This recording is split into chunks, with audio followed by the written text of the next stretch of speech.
Can you tell us a little about yourself and what you do at D.A.R.E? My name is Scott Gilliam. I'm the Director of Training for D.A.R.E America. I have an interesting background because I spent 20 years with the Los Angeles Police Department.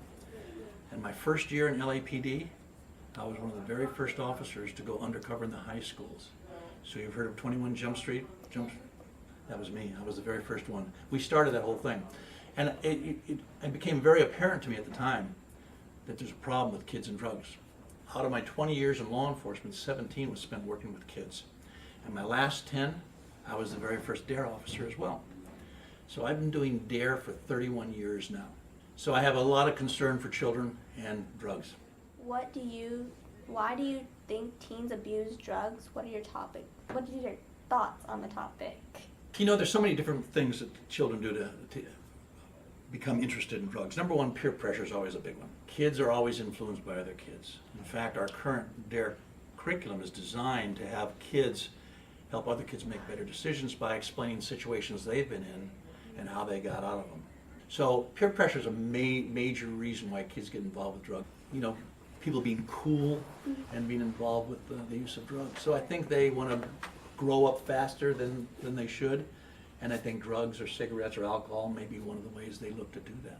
Do you think some people use drugs because of peer pressure? Absolutely. I think peer pressure is a major thing. Now, here's the problem. Kids have what we call a normative belief. A normative belief is what they think is the truth. So a lot of teens think that all the kids are doing it. Everybody's doing it. And in reality, they're not. There's a thing called Monitoring the Future. The University of Michigan, every year for the past 20-some years, has been doing a survey of over 10,000 kids every year. And each year, we've seen a drop in the use of drugs. So we know all the kids aren't doing it. I think in 8th grade, there's only about 6 or 7% of the kids that are actually using drugs. So it's much lower than most people think, yet because kids think a lot of them are doing it, they try it too. Why do you think people still abuse drugs even though they know the negative effects? I think the biggest reason is people don't think something bad is going to happen to them. Because they hear kids are doing it, they watch them smoke, they watch them drink, they watch them pop pills, and they see kids not die or not turn out bad. So they think they can do it. The problem is everybody is different. Different kids react differently to different drugs. So although it may not affect somebody, the next person who tries could in fact have a negative reaction to it or become addicted to it because they liked it. You know, it's like telling somebody, you know, here, try this candy bar. You like it? Yeah, I really like it. And then what do? You try it again because you liked it.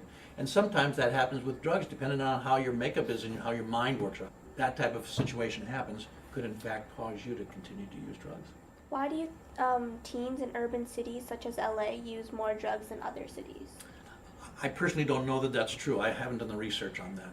But if it is true, I think there's so many more opportunities to get drugs. It's the availability that makes it more prevalent in this community. Out in the more suburban area or the rural areas, I think alcohol and cigarettes are probably more used there than in the big cities. Here in Los Angeles, all we talk about is nobody can smoke anywhere.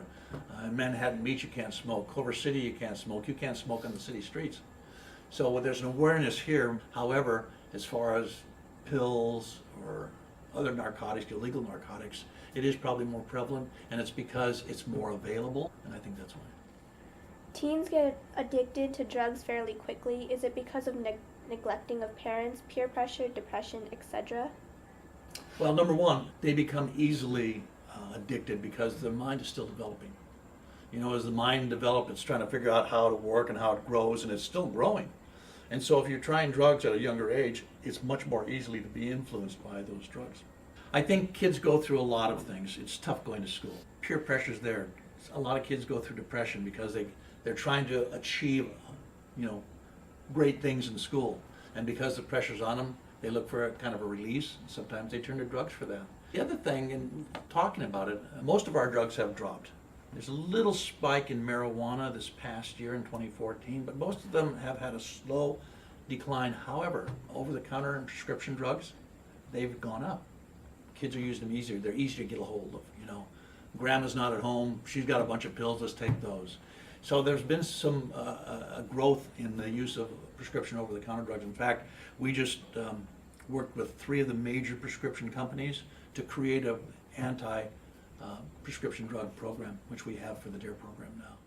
How does the addiction affect a young teen's mind mentally and or physically? It slows down the way your mind works. That's a simple way of saying it. So the message that needs to be sent from this part of the brain to that part of the brain moves much slower because the depressants or the type of drugs they're using slows down that activity in the brain. When the mind is developing, and this has been proven, when the mind's developing and you're putting those drugs, they're actually damaging those connections. We call them synapses. They're damaging those connections and they're not developing the way they should. So even though kids say, it doesn't affect me, there is an effect. Now, if it lasts a lifetime, I can't tell you that. But we do know that it affects kids going through school. And as they're going through school, sometimes they don't achieve as well because they're trying these drugs.